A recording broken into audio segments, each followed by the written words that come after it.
মেয়েটা বোধহয় আর বেঁচে নেই। প্লিজ শ্রীময়ী, এসব কেমন কথা? ঈশ্বর আমাদের এত বড় শাস্তি দেবেন না, তোমাকে তো দেবেনই না।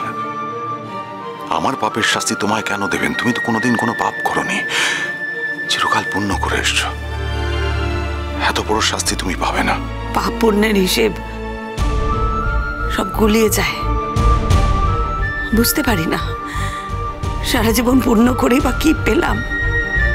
পাবে শ্রীময়ী, সারা জীবন তোমার পুণ্যের ফল তুমি পাবে, একদিন না একদিন পেতেই হবে। আমি যাবার আগে তোমার সংসারটা গুছিয়ে দিয়ে যাব। যাব মানে? হ্যাঁ, পরিষ্কার আমি তো আর বেশি দিন নেই, তুমি থাকবে। কি বলতে চাইছো বলো তো, ঠিক বুঝলাম না। সিম্পল, দুবার হার্ট অ্যাটাক হয়ে গেছে আমার একটা পা ঘাটে আর একটা পা কাঠে। যেটুকু বেঁচে আছি সেটা বাড়তি, বেনিফিট অফ ডাউট। এই বেনিফিটটা যে কোনোদিন চলে যেতে পারে। শুধু ঈশ্বরের কাছে আমার একটাই প্রার্থনা, যাওয়ার আগে যেন আমায় যেন একটু সময় দেন, যাতে আমি তোমার সংসারটা সাজিয়ে দিতে পারি। যে সংসারটা আমি নিজে হাতে ছিন্ন ভিন্ন করেছি, আমার শেষ ইচ্ছে তোমার সেই সংসারটা আমি গুছিয়ে দিয়ে যেতে চাই। আমার এইসব কথা শুনতে এখন একদম ভালো লাগছে না। আমি এই কথাগুলো শুধু বলার জন্য বলিনি, কথাগুলো আমার অন্তরের কথা, মনের কথা। এই তুমি বললে না যে কোনটা পাপ কোনটা পুণ্য গুলিয়ে যায়, সেই কারণে কথাগুলো বললাম। তুমি তো কোনো পাপ করনি, তুমি পুণ্যবতী শ্রীময়ী, তাই শেষ পর্যন্ত তুমিই জিতবে, জিতবেই। জিতবো মানে? কিসের জেতা? আমি কোনো লড়াইতে নামিনি, এতে হার জিতের কিচ্ছু নেই। আমি কিছু চাই না, আমি শুধু চাই আমার ছেলে মেয়ে দুটো আমার কাছে ফিরে আসুক, আমার দিঠি আমার কাছে ফিরে আসুক, বেঁচে ফিরে আসুক। ঠিক করে রেখেছি, ও ফিরলে আমি ওর বিয়ে দিয়ে দেবো।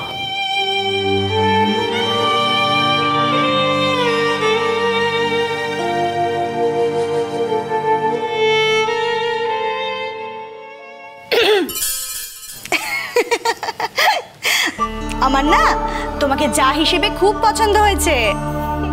কি বলছো এসব? থাক, অনেক হয়েছে, আর লজ্জা পেতে হবে না। আচ্ছা বলো না, ছোটদার সঙ্গে তোমার কি করে প্রেম হলো বলো? আমাকে প্লিজ এসব কথা বলো না। আচ্ছা কিসের এত ভয়, কিসের এত লজ্জা?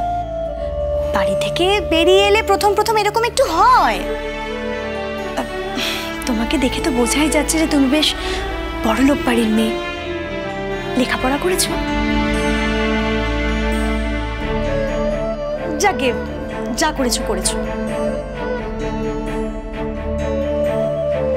জানোই তো, দেখতেই তো পাচ্ছ আমি বিধবা। আমার স্বামী মারা গেছে বলবো না, খুন হয়েছে। এই বর্ডারের এখানে না অনেক রকমের ঘটনা ঘটে, অনেক রকমের কাজ কারবার হয়, আর সেসব কিছু জানতে পেরে গেছিল, দেখে ফেলেছিল। তাই সব কথা গিয়ে না পুলিশকে বলে দিয়েছিল, আর সেই জন্যই পাচারকারীরা ওর উপর খুব রেগে যায়, আর তককে ছিল। তারপরে সুযোগ পেয়ে একদিন ওকে খুন করে দিল।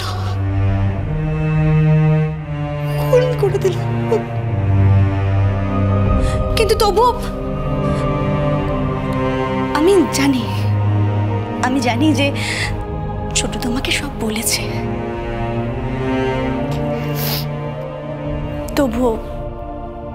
তবুও কি জানো তো, এই বাড়িটা ছেড়ে আমি কোথাও যেতে পারিনি।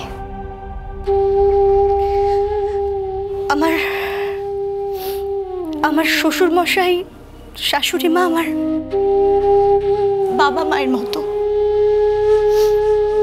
বুলবুলি আমার বোনের মতো, ছোটু আমার ভাইয়ের মতো। এদেরকে বিপদের মুখে একা ফেলে আমি কি করে বাপের বাড়ি গিয়ে থাকি বলো তো? পারিনি যেতে। দেখো, আমি তো একটা বাইরের মেয়ে, এ বাড়ির বউ। আমি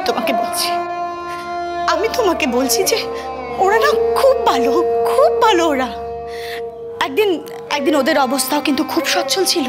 হ্যাঁ, ওই ওপার থেকে এপারে ওরা সবকিছু খুইয়ে এসেছিল, তারপর আর উঠে দাঁড়াতে পারিনি। এই বয়সেও বাবাকে একটা দোকানে খাতা লেখার কাজ করতে হয়, কতই ভার মাইনে। পুরো সংসারের দায়িত্বটাই না ছোটুর কাঁধে এসে পড়েছে জানো।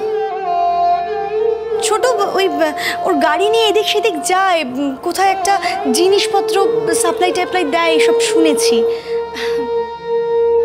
ওর দাদা মারা যাওয়ার পর থেকে ভাইটা আমার কেমন যেন হয়ে গেল, কারোর সাথে কোনো কথাই বলতে চায় না